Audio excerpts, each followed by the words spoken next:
அனைவருக்கும் அன்பான வணக்கம்.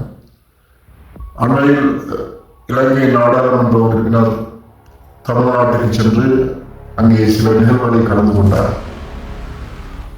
அங்கே சில அரசியல் தலைவர்கள் என்று சொல்கின்ற சில போலி தலைவர்களை சந்தித்து அவர்களுடனான புகைப்படங்களையும் சில நிகழ்வுகளில் பேசுவது போன்ற வீடியோக்களும் அண்மையில் வெளிவந்து கொண்டிருக்கிறது. ஒரு ஸ்திரத்தன்மையற்ற ஒரு நகைச்சுவை நடிகனை போல் மக்களால் தெரிவு செய்து பாராளுமன்றம் அனுப்பி அவர்களுடைய பிரச்சனைகளை, தமிழர்களுடைய உரிமைகளை பற்றி எதுவித அக்கறையுமின்றி தனது சுய லாபத்திற்காக, தனது சுயநலத்திற்காக தன்னை பிரபலப்படுத்த வேண்டும், தன்னுடைய யூடியூப் சேனலை பிரபலப்படுத்த வேண்டும், அதுபோல் தன்னை எப்பொழுதுமே இந்த சமூகம் தன்னை பற்றி பேசிக்கொண்டே இந்த சமூகம் இருக்க வேண்டும் என்கின்ற ஒரு மனநோய் கொண்ட ஒருவராகவே இவரை நாங்கள் பார்க்க முடியும். ஆகவே தமிழர்களாகிய நாம் தெளிவாக இனிமேலாவது இப்படிப்பட்ட ஏமாளிகளை, இப்படிப்பட்ட பச்சோந்திகளை, இப்படிப்பட்ட துரோகிகளை நாங்கள் மக்களின் பிரதிநிதியாக தெரிவு செய்து பாராளுமன்றம் அனுப்புவது என்பது மிகவும் வெட்கக்கேடானது, மிகவும் கேவலமானது.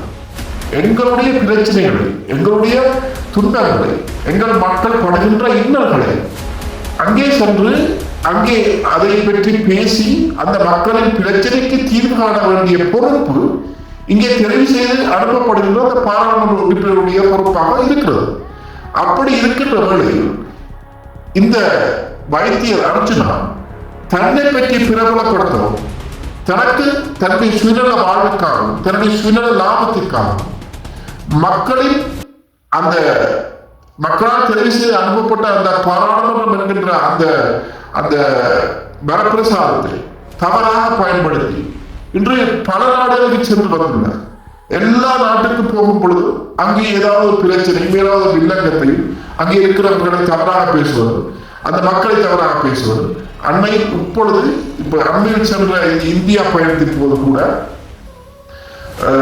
நாம் தமிழர் கட்சி தலைவருடைய சீமான் அவர்களை கொச்சையாக பேசியிருக்கிறார்.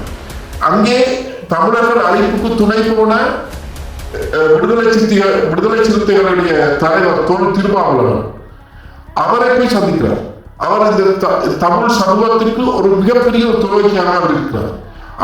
அங்கே இருக்கின்ற தமிழர்களுக்கும் சரி, இங்கே இலங்கையில் இருக்கின்ற தமிழர்களுக்கும் ஒரு மிகப்பெரிய பச்சோந்தித்தனத்தை அவர் செய்திருக்கிறார். கடந்த கால வரலாற்றுகள், கடந்த கால அவருடைய செயல்களை நாங்கள் பார்க்கின்ற பொழுது அது தெளிவாக தெரிகிறது. அப்படிப்பட்ட நபர்களை தான் ஆரம்பத்தில் அவர்களை பற்றி அவதூறாக பேசிய வீடியோக்கள் இருக்கிறது.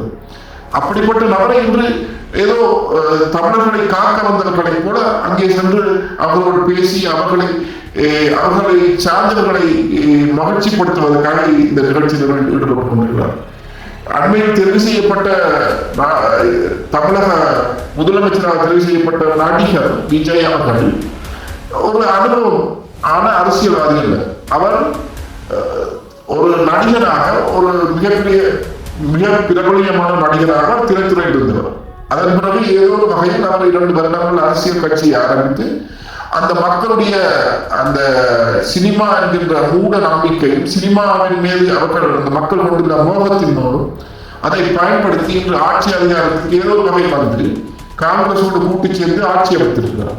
அவர் இங்கே இருக்கின்ற தமிழர்களுக்கு பிரச்சனையை தீர்ப்பார்கள், இங்கே இருக்கிற தமிழர்களுடைய துன்பங்களை, அவர்களுடைய அரசியல் அபிலாசைகளை தீர்க்கக்கூடிய நபர் என்றும் இந்த விளக்கமற்ற இந்த வைத்திய அர்ச்சுனா பீற்றுவது என்பது மிகவும் துக்கக்கேடானது, கேவலமானது.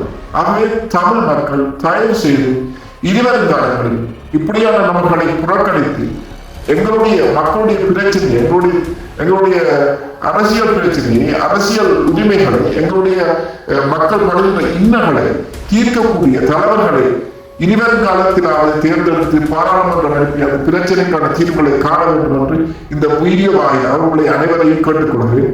நன்றி, வணக்கம். மற்றொரு வீடியோவை சந்திக்கும் வரை அன்பு நன்றியுடன் வணக்கம்.